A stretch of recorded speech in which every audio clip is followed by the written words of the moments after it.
ഇനി മറ്റൊരു കാഴ്ചയിലേക്കാണ്. ഇപ്പോഴത്തെ സ്വർണത്തിൻ്റെ വില വെച്ച് നോക്കി കഴിഞ്ഞാൽ ഹാർട്ട് അറ്റാക്കൊക്കെ വന്നു പോകുന്ന ഒരു സംഭവമാണ്. അതായത് കയ്യിലെ സ്വർണം അങ്ങ് പറന്നുപോയി, അങ്ങനെ മരത്തിലൊക്കെ കയറി എങ്ങനെയൊക്കെയോ പിടിച്ചു ഈ സ്വർണത്തെ. എന്താണ് സംഭവം? സംഭവം നടന്നത് കോഴിക്കോട് മൊകവൂർ കാമ്പുറത്തുകാവ് ഭഗവതി ക്ഷേത്ര വളപ്പിലാണ്. സമയം ഞായറാഴ്ച രാത്രി 11 മണി. ഒരു ഭാഗത്ത് ഉത്സവം പൊടി പൊടിക്കുന്നു, മറുഭാഗത്ത് ഒരു കുഞ്ഞുകുട്ടി ബ്രേസ്ലെറ്റ് ബലൂൺ കൊണ്ടുപോയി എന്ന് പറഞ്ഞ് കരയുന്നു. നോക്കുമ്പോൾ സംഗതി ശരിയാ. സ്വർണ്ണ ബ്രേസ്ലെറ്റുമായി ദാ ബലൂൺ ഒരു പടുകൂറ്റൻ ആൽമരത്തിൽ തങ്ങി നിൽക്കുന്നു.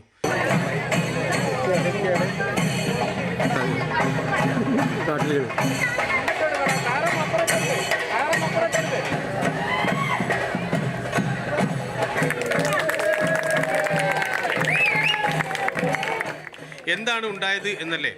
കുട്ടിയുടെ അച്ഛൻ ഒരു ഹൈഡ്രജൻ ബലൂൺ വാങ്ങിക്കൊടുക്കുന്നു. കുട്ടി അതിൻ്റെ ചരട് ബ്രേസ്ലെറ്റിൽ കെട്ടുന്നു. പിന്നെ കണ്ടത് ബ്രേസ്ലെറ്റുമായി ബലൂൺ പറന്നു പോയി അരയാലിൽ കുരുങ്ങുന്നതാണ്. ഇനിയുള്ള കാര്യങ്ങൾ ചിറ്റടിക്കടവിലെ വടക്കേ പാപ്പിനി സന്തോഷ് കുമാർ പറയും. ഒരു സാഹസിക കഥ. പാർപ്പുറത്തിലൊരാൾ വന്ന് പറഞ്ഞു ഇങ്ങനെ ഒരു കുട്ടീൻ്റെ ബലൂൺ പോയിക്കുന്നത്, അത് എടുക്കണോ? അപ്പോൾ ഒരു തെങ്ങിലോൾ കയറ്റുന്ന ഒരു മെഷീൻ കിട്ടണമെന്നാണ്. അപ്പോൾ ഇവിടെയുള്ള ഒരാളുണ്ട്, അമൃത റെഡിന്. അപ്പം പിന്നെ ഞാൻ വീട്ടിൽ നിന്ന് കൊണ്ടുത്തരാം, അപ്പം കുറച്ച് നേരം വൈകും. അതെന്ന് പറഞ്ഞാൽ ഒരു 1.5 മണിക്കൂർ ഇവിടെ നിന്നപ്പോൾ ഇവരൊന്നും ചെയ്യുന്നില്ല.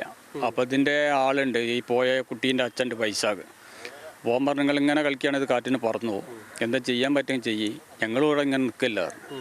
അപ്പോൾ അത് ലേസം പൊന്തിയിട്ടുണ്ട് മുകളിലേക്ക്. ഒരു ചെറിയ പൈപ്പിൻ്റെ മുകളിൽ വേറൊരു ചെറിയ പൈപ്പ് ഇട്ട് പിന്നെ സേഫ്റ്റി പിന്നെ ഫുള്ളടിച്ചിട്ട് ഇത് എങ്ങനെ പോയാലും കുളത്തിയാൽ കിട്ടണം. അതിൽ പോകാം അങ്ങനെ അങ്ങനെ പിന്നെ അത് കയറ്റി തന്ന്.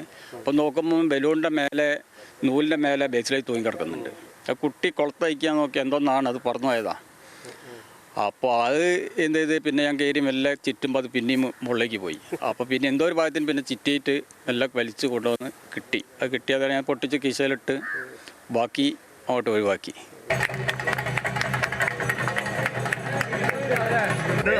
അർഹതപ്പെട്ട സാധനം കൊടുക്കണം കേട്ടോ. അവനൊരു ഉമ്മ കൊടുക്കേ.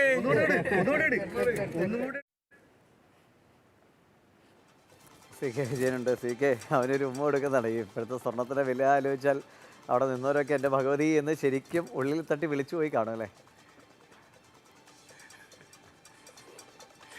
തീർച്ചയായും ദിവീഷ് പറഞ്ഞതുപോലെ എൻ്റെ മനസ്സിലും അതാണ്, അവനൊരു ഉമ്മ കൊടുക്ക് എന്ന് പറയുന്നതാണ്. അത് കഴിഞ്ഞ് ഇദ്ദേഹത്തിന് വലിയ ഓഫറൊക്കെ ഉണ്ട്. ഈ ഇതിന് പ്രത്യുപകാരമായി അവർ പണം കൊടുക്കാമെന്നൊക്കെ പറയുന്നുണ്ട്. പക്ഷെ അതൊന്നും ഈ സന്തോഷ് കുമാർ സ്വീകരിക്കുന്നില്ല. സന്തോഷ് കുമാർ അതിന് വളരെ ഭക്തിയുടെയും വിശ്വാസത്തിൻ്റെയും ഒക്കെ ഒരു തലത്തിലേക്കാണ് അദ്ദേഹം അതിനെ കാണുന്നത്. കാരണം താൻ പണ്ട് ഈ മരത്തിൽ, ഇത്രയും ഉയരമുള്ള ഈ മരത്തിൽ കയറി തോരണങ്ങൾ തൂക്കിയിരുന്നു, കൊടി കെട്ടിയിരുന്നു. പിന്നീട് ആരും അത്തരത്തിലുള്ള ഉയരത്തിൽ കെട്ടിയിരുന്നില്ല. ഈ അവസരം എനിക്ക് ദൈവം തന്നതാണ്, വീണ്ടും ഈ മരത്തിൽ കയറുന്നതിന് വേണ്ടി എന്ന രീതിയിൽ അദ്ദേഹം ആ സംഭവത്തെ ഭക്തിയുടെ മറ്റൊരു തലത്തിലേക്ക് കൊണ്ടുപോകുന്നു. പക്ഷേ സംഭവത്തിൻ്റെ കാര്യം എന്ന് പറയുന്നത് ദിവീഷ് പറഞ്ഞതാണ്, സ്വർണത്തിൻ്റെ വിലയാണ്. 3/4 പവൻ്റെ ബ്രേസ്ലെറ്റ് എന്ന് പറയുന്നത് അത് ചെറിയ വിലയുള്ള കാര്യമല്ല. ഏതാണ്ട് 1 ലക്ഷത്തോളം രൂപ ഇന്നത്തെ മാർക്കറ്റ് വിലക്ക് അതിൻ്റെ പണിക്കൂലിയൊക്കെ നോക്കിക്കഴിഞ്ഞാൽ ഉണ്ടാകും. ഇതാണെങ്കിൽ ഇതിൻ്റെ ഉടമ നോക്കും തോറും ഈ ബലൂൺ ഇങ്ങനെ മുകളിലേക്ക് പറന്നു പോകുന്നു. അറ്റമില്ലാത്ത രീതിയിൽ. ഏതാണ്ട് അവിടുത്തെ കണക്ക് പറഞ്ഞിരിക്കുന്നത് ഏതാണ്ട് 75 അടിയോളം ഉയരമുണ്ട് ഈ ആലിൽ നിന്നാണ്. ഈ ആൽമരത്തിലേക്കാണ് ഇത് കൊണ്ടുപോയി കുരുങ്ങിക്കിടക്കുന്നത്. മാത്രവുമല്ല അവിടെ കയറി എത്തുമ്പോഴേക്കും അടുത്ത കാറ്റിനത് മറ്റേതെങ്കിലും ഭാഗത്തേക്ക് പറന്നു പോകുമോ എന്നുള്ളതാണ് പേടി. കാരണം ഇതിനുള്ളത് ഓക്സിജൻ അല്ല, ഇതിനകത്ത് ഹൈഡ്രജനാണ്. അത് എപ്പോഴും മുകളിലേക്ക് ഏത് ഭാഗത്തേക്ക് വേണമെങ്കിലും പോകാം. അതുകൊണ്ട് പക്ഷേ ഇങ്ങനെ പ്രാർത്ഥനയോടുകൂടി എല്ലാവരും നിൽക്കുന്നു. സന്തോഷം മരത്തിൽ കയറുന്നു, ഈ ബലൂണിൻ്റെ അടുത്തേക്ക് എത്തുന്നു. അദ്ദേഹം അതിനുവേണ്ടി ഉപയോഗിച്ച തന്ത്രം നോക്കൂ. സേഫ്റ്റി പിന്നുകൾ സെലോ ടേപ്പ് വെച്ച് ഒട്ടിച്ച് ഇത് കുത്തി ആദ്യം തന്നെ പൊട്ടിക്കാൻ പറ്റുന്ന രീതിയിലേക്ക് ഒരു ചെറിയൊരു ആയുധം ഉണ്ടാക്കുന്നു. ഈ ആയുധമായാണ് അയാൾ കയറുന്നത്. അതുകൊണ്ട് അതിൽ ബുദ്ധിയുണ്ട്, സാങ്കേതിക വിദ്യയുണ്ട്, അത്തരത്തിലുള്ള എല്ലാ കാര്യമുണ്ട്. ഏതായാലും ഈ ഉത്സവ പറമ്പ് ഈ ഞായറാഴ്ച രാത്രി വളരെ രസകരമായ ഒരു സ്ഥലമായി മാറുകയായിരുന്നു. ഭക്തിയും വിശ്വാസവും പ്രാർത്ഥനയും അതിൻ്റെ ഫലവും എല്ലാം ഉള്ളൊരു സ്ഥലമായി മാറുകയായിരുന്നു.